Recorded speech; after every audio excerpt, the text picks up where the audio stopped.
নাটোরের লালপুরে ব্যতিক্রমধর্মী খেলাধুলার আয়োজন, পুরস্কার দেওয়া হলো পেট্রোল। নাটোরের লালপুর উপজেলার আড়বাব ইউনিয়নের রঘুনাথপুর, মোরদহ ও হাসিমপুর গ্রামের যুব সমাজের উদ্যোগে এক ব্যতিক্রমধর্মী খেলাধুলার আয়োজন করা হয়েছে। অনুষ্ঠানে গ্রাম বাংলার ঐতিহ্যবাহী বিভিন্ন খেলার মধ্যে ছিল তৈলাক্ত কলাগাছে ওঠা, হাড়ি ভাঙা, বালিশ খেলা, সাইকেল রেস ও মোটর সাইকেল রেস।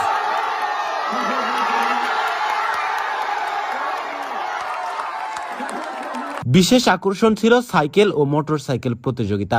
মোটরসাইকেল প্রতিযোগিতায় বিজয়ী পুরস্কার হিসেবে 2 লিটার পেট্রোল দেওয়া হয়। এটা তো আসলে এখন তো সুন্দর হরিণ পাওয়ার মতো, কারণ পেট্রোলের ধারে ধারে পাম্পে তো ঘুরে ঘুরে তো পাওয়া যাচ্ছে না। এখন মূলত 2 লিটার পেট্রোল মানে মূলত 2000 টাকার বেশি পাওয়া মনে করতে হবে।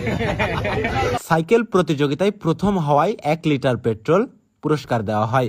সাইকেল এসে প্রথম হয়েছি, তো এখানে তো 1 লিটার পেট্রোল দেওয়া হবে। আমার অনুভূতি খুবই ভালো লাগছে এখানে অংশগ্রহণ করতে পেরে।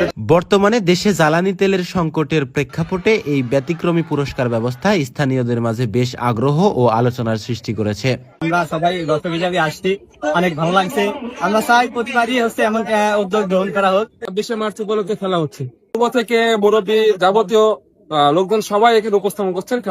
খেলাটা অনেক আনন্দময় হচ্ছে। আয়োজকরা জানান, ভিন্নধর্মী উদ্যোগের মাধ্যমে তরুণদের খেলাধুলায় সম্পৃক্ত করাই ছিল তাদের মূল লক্ষ্য। রঘুনাথপুর, মোরদহ, হাসিমপুর যুবক সম্প্রদায়ের আয়োজনে আজকের এই সারাদিন ব্যাপী আমাদের ক্রীড়া প্রতিযোগিতা অনুষ্ঠান অনুষ্ঠিত হয়েছে।